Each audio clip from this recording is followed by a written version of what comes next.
Welcome to We Hear Her. I am Erin Trenbeth Murray. And I am Jennifer Bean. We're here today with another amazing woman who's sharing her story and insights to lessons learned. Hi there, I'm Erin Trenbeth Murray, and I welcome you to our podcast, We Hear Her, as part of the Women Who Succeed initiative. I am so lucky to get a few minutes today with Tifany Clason, who is the Executive Director of the Utah Department of Alcoholic Beverage Control for the state of Utah. And I hope I got that correct. Yes, I did. So I'm going to just tell you a little bit about Tifany, as I just recently got to know her in late spring. We went to lunch, and I was just immediately captivated by her background. And she just seemed to really have it all together. And I thought, this is a cool woman. We got to get her into Women Who Succeed. So she has over 12 years of experience in government at a federal, state, and local level.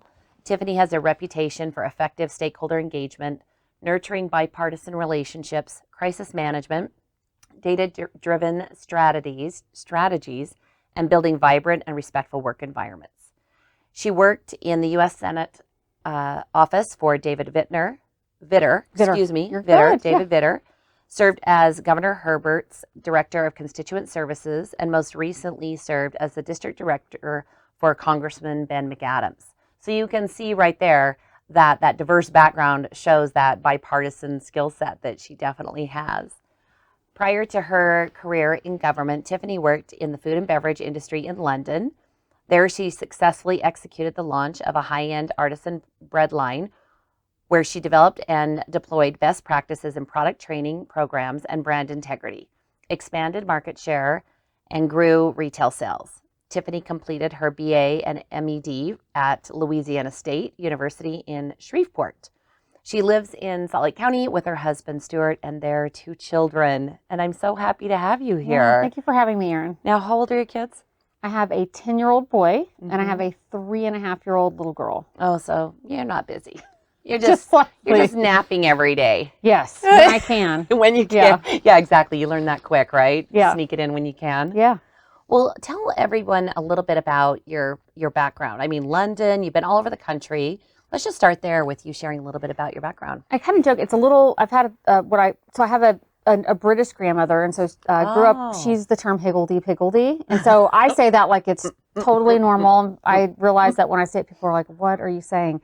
So Wait, what does that mean? Higgledy-Piggledy. So kind of like, it's like taking a couple of twists and turns, right? Oh, okay. In terms of my career path or journey. As you mentioned in my biography, I have an MED. Yeah. I think growing up, I wanted to do several things. I loved English literature and the liberal arts. So I got a dual major in both English and then education. I happened to go on and get a master's of education with a fine arts focus, but also with a special education focus in gifted education. So I was kind of set to teach, believe it or not. I see that. I was at a university and doing some intro level stuff there when, again, see, this is where it's Higgledy-Piggledy. I got a call to go to London and work in a corporate food and beverage sales job. And my husband went with me. We were newly married. And part of it was really scary and unexpected. With my credentials, I had a really great team around me. My dad, who worked for a Fortune 500 beverage company, was like, oh, you can do this. It's just like teaching. It's working in sales is all about communication. It's all about personality. Of course, there are some things that you need to learn, but people, surround yourself with the right people, they'll coach you through it. So we went to England. I had a great job working in the food and beverage and hospitality industry, working with a luxury bread line. It was a great way to learn Central London, to travel a country, and to really do something really challenging and unexpected. When we came back to the States a couple of years later, that company asked me to come on board. I was going to spend a lot of time flying from a couple of different cities working in corporate sales in America. I was ready to put down roots. And so that's when my service in career and government started. I started working for a U.S. senator. So again, higgledy-piggledy, twists and turns. moving from sort of corporate food and beverage service to government. But again, the U.S. Senator who saw something in me and said, "You'll be great. I would love you on my team. Please come on board." And so, yeah, so the rest was history. I have then spent over a decade working in government. I love it. I'm so passionate about being able to serve, work for the public in all the various aspects that I have. I've had some really cool experiences getting to do that, either meeting people or being part of conversations or situations that you may not be able to do. So obviously, twist and turn, here working for Governor Herbert, then a Democrat, then McAdams as a Republican, which is not a novel thing for some, though it is. And that's my career in a nutshell, and what brought me to the DABC. I joked with the governor and chief of staff when sort of talking with him about my current role.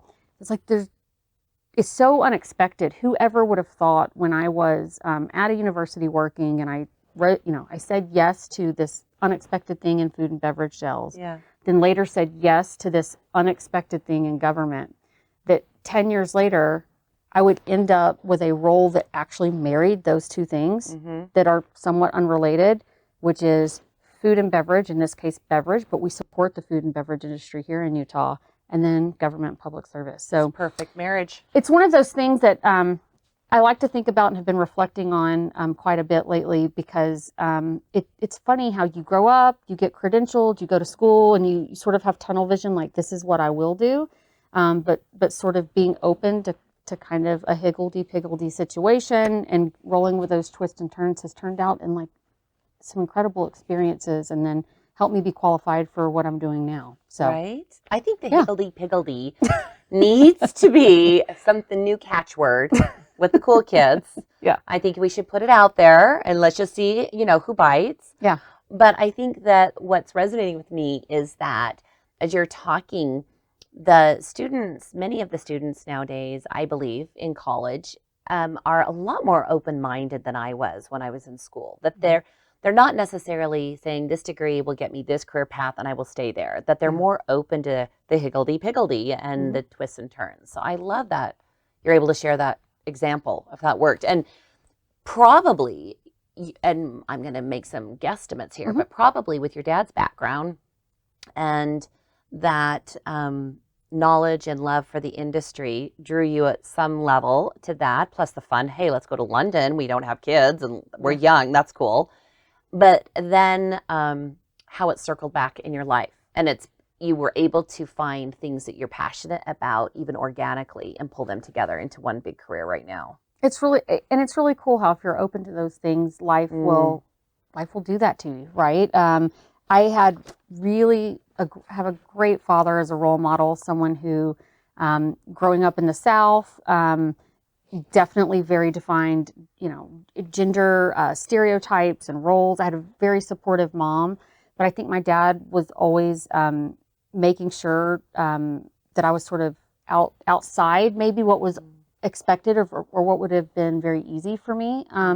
He taught me how to play golf early on. I'm not a great golfer. I do still golf. And he just did a lot of really great things, I think, for me, which I value now, because he didn't necessarily just want me stymied or stuck in a corner or stuck in a career path, but always wanted me to be able to explore, do different things. And he did. He taught me a passion for hard work. Both of my parents did that, but also, yes, a love for the industry. So I talked about this in my committee hearing when I was appointed or confirmed. Some of my best memories are with my dad, like even though he was an executive going through warehouses, while he would go check and work on employees or work with employees or troubleshoot with groups. I'd maybe be hanging out with like a forklift operator in a warehouse somewhere. So really cool experiences, very unique experiences with my dad, but definitely know my way around a warehouse, definitely know my way around beverage merchandise. A golf course. I love that. I mean, you think about, that's part of the whole initiative with Women Who Succeed and us trying to set up internships and get the young women scholarships to college and the mentoring. We're trying to provide exposure to something they may not even know that they're interested in right now. And the smallest thing might light a spark or fire. And I think it's really neat, the confidence that you exude. And that you came in today, I'm just going to share with everyone that she came in her like work gear, jeans. She had some type of cool mud boot, duck boots on, and an outdoor gear jacket.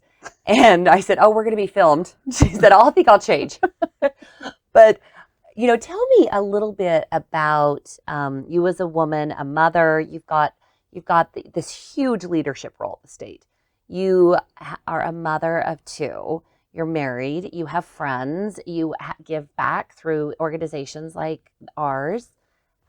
I don't want to use the word balance, but how do you maybe take care of yourself or make time, or how do you not make that your identity? I struggle with, I'm vice president. This is who I am. This is my identity. Okay, now I am mother. I am this. And I kind of feel like sometimes I lose who Erin is. Yeah.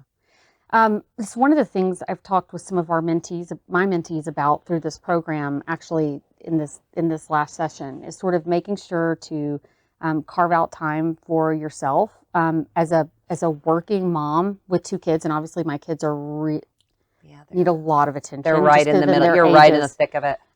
Sometimes that means I might only get 15 minutes in a day. And sometimes it's not even like at a convenient time of the day. That might mean that I'm getting it at like 4:30 in the morning, or I'm getting it after everyone's gone to bed. But I think it's really important to carve out that time through an activity that no one can interrupt. So I like to Peloton, I like to garden, I like to run quite a bit. The weather's not been very good for that lately, but I think those are important things to do for yourself physically, to get that alone time, but that's also productive time.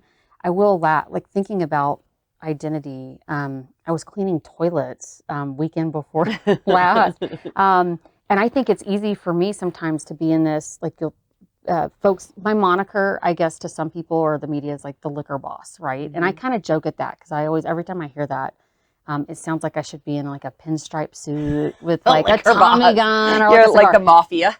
Yes. But it's hard. I mean, I'm working sometimes, 60 plus hours a week doing stuff, but then to come home and check that at the door, and then be a mom and read a book about ladybugs to my 3-year-old, right? Yeah. Or deal with some kind of other nonsense that's important and that's fun. I sat there scrubbing my toilets because that's one of my chores, and I don't have a housekeeper for that. And I thought, oh man, if people could just see me now and know Here that I I do my own toilet. So exactly. I kind of think it's important too to keep it real. I mean, there's some of those things that I don't outsource. I probably should. But it's kind of nice to feel connected in that way to everyday things that everybody else always does. And then carving out that time for myself. But I think, too, ultimately what I've learned through identity and trying to take care of myself and setting boundaries to try to take care of myself is ultimately by setting aside that time for me. It means I can be a better mom, a better wife, and hopefully a better leader, right? As I work with people. So I don't have the secret sauce. Like I haven't quite bottled it or figured it out in that respect. I think where I am right now is I feel really accomplished if I'm 15 minutes, if I can go get my nails done, right, minutes to run in those little blocks of time. It's great. That getting the nails done. Yes. I always like this balance of guilt. I have time to do this, but it's a lot to manage for sure. Yeah. Now your role has never been held by a woman before, has it? There was I am the first appointed female at the DABC, and it's I think 86-year history. There's no pressure there. I know there was a short period where there was Francine Gianni, who was the executive director for commerce, came in temporarily. She wasn't appointed. She still was the director of commerce that came in to sort of take care of a few things in between 2 directors. But yeah, I'm the first officially appointed female to that. It is daunting. I think it's something I carry around every day. So I shouldn't have brought it up. No, it's fine. Because I think it's important. Where I try to find balance with that is making sure I have that provides the adequate motivation I need sometimes to navigate or push through some difficult things with work. Mm-hmm. You know, I'm like anyone else. I love people. Like my bio said, I love to relationship build. I love um, to work on relationships and coalition build. But that doesn't mean I'm always in the mood for it, right? So sometimes it's a healthy thing to remember, like, hey, there is kind of a lot riding on this. Like, I want to do a great job for me, but also because I'm the first female to hold this Right. appointed position, and it's a boys' club. The It is. alcohol industry in general has always been run by men, is dominated by men. There are some women that are coming in and changing that. On the celebrity side, with certain brands that they're coming in.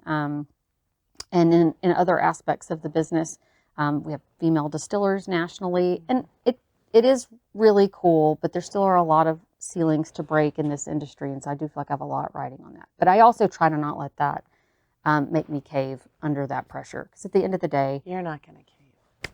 no. There's no I'm way. not. I know you're not. And It's not an option. my husband was in the industry for 30 years in food and beverage, Mhm. and it's an intense, it's not just male dominant. My observation, and we have a lot of friends that are in the industry. My observations are it can be aggressive. It is a tough business with profit margins, and there's a lot of pressure riding on them to be able to have a liquor license or to not. It can make or break a business. So these people are not like just calling you, hey, you want to go to lunch or do a podcast? Which is what I'm doing, which I love. But talk to me a little bit more about how do you, I mean, you've definitely addressed like kind of the weight of being the first female, but talk to me a little bit about your leadership style and role and how you navigate those very, couldn't be very difficult or challenging kind of scenarios. What do you rely on? The people in everything, whether it's my family or my circle of friends, my social circle, or professionally, trying to surround myself with people that are competent and that have my back, right? Or whatever the mission is, that they believe in the mission. So my management style, I think, is collaborative. I can't do everything by myself. I don't have all the answers. I'm not that wise, nor do I think I ever will be that wise, experienced, etc. So I think it's really important to have those people on your team where you say, I'm maybe not as strong in this area, so I'm expecting you to have my back, or I don't understand this as well, but I have really strong feelings about it. I need to make sure that you're making sure that my feelings are appropriate, right, or in check. In check. And so I have a really great team in terms of what I do for work. We have a great management team. We all have our own strengths and weaknesses, and I think it's weekly trying to check in and making sure that we're making the best of all of those things. We're all bought in, and we're all working together. Is really helpful. One of the things I think too about the DABC in terms of thinking about female leadership, so really at the Department of Alcoholic Beverage Control, we have this mission, statutory mission, that at times is sort of in conflict with itself. Mission number one is to provide a product and service, right? Alcohol to those who want to responsibly consume it. But the other side of that mission is consumption, and it's to make sure that folks don't overconsume. It's prevention education. It's sort of to pull back or to focus on the public safety aspect of drinking. And it's not a either or scenario each and every time, but I mean, at some point that creates a tension that's really difficult. So one of the things that I've enjoyed on the prevention education side, especially with Parents Empowered, which is a program that we run, is bringing that mom perspective or female perspective and in that responsibility equation and saying, obviously we have this retail business, we have to support our food and beverage industry. And so we need to make sure that we're doing stakeholder engagement, supporting their needs from an operations perspective. But at the same time, where does it make sense to say, does this make sense from a public safety perspective? Are we doing this right? Can we rethink this to make it better? And so again, while I think I use all of those things to lead or to set a vision or a tone, I'm relying on other people also to have my back and support and work towards that thing together. I love what you just said about the mother perspective. That really, if you think about it, 86 years, you said? Mm-hmm. I mean, 86 years and you're the first female. So that is the first time that there's been a perspective, a mother perspective on education and that safety element that I think is different. I think is different than maybe a father's perspective on it. I could be wrong. I'm just thinking about how many times my husband was like, he'll be fine. He can jump. And I'm like, no, he can't go. Somebody put a mattress down. Yeah. You know, I have these, I don't know, these fears of safety. But I just think listening to you, I mean, when we met the first time and you struck me as so intelligent, so pulled together, what I have really enjoyed about getting to know you and listening to you today too, and when I read your bio, it so rings true about relationship building and connectivity, whether it's bipartisanship, whether it is opposing potential conflicting messaging that is through the mission, whether it is through government perspective and business perspective. They've picked the perfect person for the job because you are doing an amazing job. I know you're working so hard to support the industry and to support all that needs to be done to protect and educate people, as well as to provide the product to those that want to drink it responsibly. But I think that you're absolutely fantastic, and I'm so glad you were able to come and visit with us today. Yeah. Is there anything that you'd like to close out, sharing any final words of advice to any of the young women about as they're kind of looking forward to their futures, about building their confidence or their leadership skills? You know, I think maybe coming full circle and talking about that sort of the twists and turns, higgledy-piggledy-ness, right, of life. I think embrace the unexpected is really a good thing to think about in your career, your professional life, but also your personal life. There can be some really neat surprises, right, that will come out of nowhere. And so not to automatically shut those off because they don't fit with what you've been thinking about. But embrace that.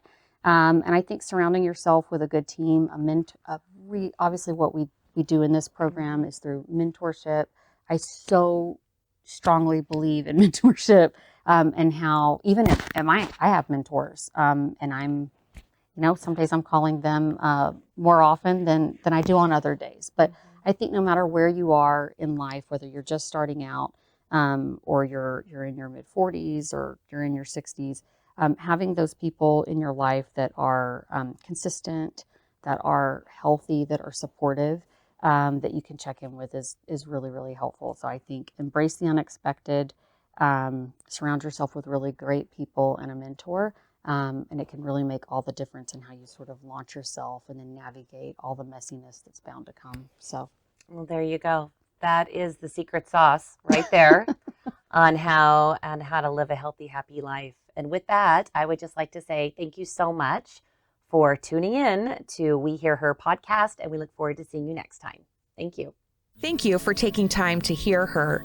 Join our efforts and learn more at womenwhosucceed.org. A big thank you to our sponsor, the Clark and Christine Ivory Foundation.